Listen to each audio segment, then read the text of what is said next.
Hi everyone, now I'm going to be tying this fly here. Now this is just basically it's a peacock, well the body's peacock, so it's a palmer, it's a cloaked peacock palmer type pattern. It's a very good beginning of the season fly. I mean, it's good out throughout the season, but it's certainly good at the beginning because there is, at first you'll see quite a few big beetles about. And that's why it works so well, especially in the hill lochs where I am, and anywhere. I mean, it'll work anywhere. A good dark coloured fly always works at this time of year. But anyway, I'm going to be tying it on this hook. This is the full mill. It's called the Competition Heavyweight Black Nickel, size 12, 10s, 12s, 14s, good sizes. Just have a mix. Now I'm going to start the thread at the eye, and I'm going to come down. Probably, well, I'm going to come down a good head length or so and then come back up just to basically give me room to tie in some bronze mallard fibre. Now I'm going to be tying it forward. You've probably seen me doing this before. It's a clean method. It actually makes it, just looking for these feathers, for when you're working with a lot of fibre near the front of the hook, this is one of the easiest ways I find to get a neater sort of look to your fly. So what I've got here is a small, medium-sized bronze mallard feather. As long as it's got a reasonable mark on it, you'll see it's not too bad. It's marked quite dark at the tip. So what I'm doing here is bring it out from the feather so the tips are close to lining up, tear it away, and then I'm going to basically roll it, fold it, and then roll it within my fingers. Now it's quite a light dressing this, you don't want it too heavy. So I'm going to tie this forward, basically a wing length. If you were tying this on, it'd be about a wing length forward of the eye. So now make sure you wax your thread, just gives that wee bit extra grip. And then just encourage the fibre round the hook shank just by winding round. 2 or 3 turns to tighten. At this point you can check just to see what it's like and you're happy with it. And it's a light dressing, so there's not too much there. So I'm going to cut this at an angle, take a tapered cut. That'll give me a tapered body. Now the body hackle, I'm going to use a furnace. Actually, it just ran out there, so I'm going to get another one. So I usually like, these are, this is from a saddle. Hebert Minor saddle. I'm using the inside feathers, I mean the feathers in the centre of the feather, the saddle, which have usually got a good dark centre, and I want that nice dark centre. And you'll see that it's quite a thick fibre as well. It's quite a nice fibre, especially in this. Now remove the fluff at the base and then obviously bare some of the stem so you can tie it on. Now this is tied forward and with the underside facing up. At this point make sure it's tied on nice and tight. I say there's a different way of tying it, it's all to save bulk, so it is. When you catch a ribbon the way down, again just to save a bit of bulk, it makes it easier to tie the fly. These are methods I've used for years that are a couple of things it does. It speeds up the tying and give you a really good quality fly. I'm going to get some more bronze mallard. Normally I'd use the tip, but the tip's a bit pale. So I'm going to use another feather here to get some fibre for the tail. Again, I'm just going to bring enough out for the tail, but I'm going to roll it again within my fingers just to mix up the fibre. Tail length, I use a bit of the body length. Just catch this on the top, a couple of turns. Trim at the length of the body, which is there. Now you could run the thread up and back down, but I'm just going to come up with the material for the body. Now it could be peacock herring, natural peacock herring, or you can use this. This is a black peacock. There's quite a few out there you could use. You could use black seal's fur or black foot, anything. Or in this case I'm using the black peacock, which gives the impression of peacock herring. But this works really well. You can mess about with the body. I've used silver, I've used gold, I've used lots of other materials. in this same pattern. So you can have with the same pattern, just changing the body colour, you use a different fly. But this is more for like beetle-like colours. So just wind up, it's just stretching the dubbing out as we go. See where we are, that's fine. We want to, usually I like to bring my thread to the front, so I just draw back these fibres. Just draw that, so your thread's in the right area for tying on.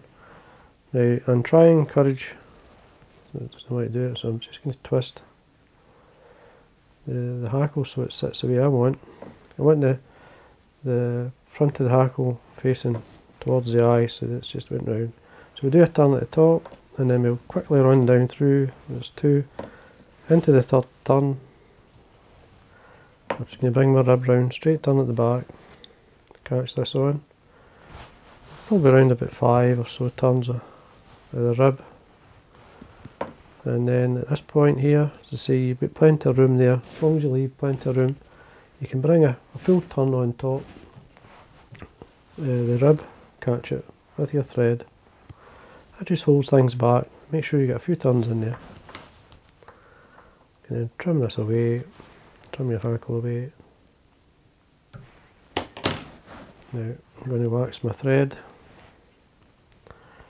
Now that oval tinsel, it's got a kind of cotton core, so I'm just flattening it with my nail. It basically makes it easier to tie it on. Now you could finish off at that. You can even put some dubbing in the front, which I like doing. You've seen me doing that. It even has like a wee head to the fly. I mean, I could do that just to show you, but I've got some split jungle cock on my desk. I was just going through some jungle cock with lots of split stuff. Ideal for putting on.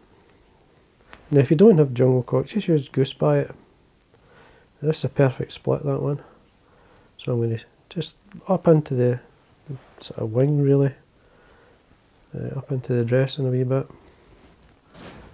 Just let it sit. You'll find that it'll sit a certain way. You can lift it up a wee bit. Just make sure they're the same length.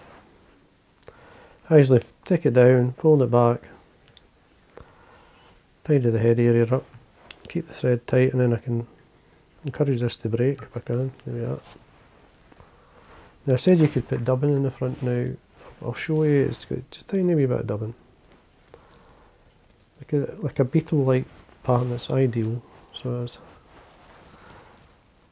I don't know how many times this has proved to be a killer for me. Same body material, and then we can do the head, just a small head with it. You can see it tidies things up really well. A wee bit of varnish on my thread, then wet finish. Gives you a really strong wet finish. Now, a couple of questions I'm going to answer a question here. Now, because I do that, use the varnish like that, you're going to get varnish onto your wet finisher, and I do have varnish in the very end of the wet finisher that's actually dried. Now, it's quite simple. Don't use anything sharp because you'll scratch it. Just use your nails. You can see, I don't know if you saw that, but there it's there, my finger. Just use your nail, just push it off. If you haven't got a nail to do it, some people don't like to chew their nails. You could use like this is a wee stick like you get for skewering for your barbecue. You can use that. Something that's obviously got a bit of strength that doesn't damage their wet finisher or scratch it. Now just to give you an idea, this wet finisher I've got, this is a Mattarelli. I bought this in 1990, so that's how long I've used this, and it's still fine. The only thing I did was wear out the base of the tube where it had been round, and so what I've done here, as you can see, I've actually put in wee O-rings. I like to use the O-ring anyway. I put it on originally just so I could hold it, and that there takes up the slack, so it does. That I've obviously wore away the tube over years. I mean, these balls were silver. I don't know if you can still see it, but it was silver at the bottom there. Just by using it over the years. I've got one here that's new. You can see what it's meant to be like. Well, it's no new, but I'm just going to show you where these go. I've got small O-rings. Don't know what size these are, but as long as they fit on, they're nice and tight. But it gives you grip. I've always did that. So that's my spare one, which I hardly ever use. But this is the original. So great whip finish. There is copies of that now, so you can do it. But that's it. There you go. Nice pattern. Fishes really, really well. So it does. A great pattern, as I say, beginning the season, but it's a good pattern right out through the season, especially for the wild brown trout. So anyway, I need to show you the one. I was going to tie it like this, but like anything, you always sort of change. But just by putting that wee bit of dubbing on the head gives you another pattern, another sort of slightly different pattern itself. You could even put hopper legs on it, pre-knotted pheasant tail legs, which is again just gives it another look and works. But with the cloaked bronze mallard, it gives you a leggy wing impression. That's the type of fly it is. So anyway, I hope you enjoyed that, and again, thanks for watching.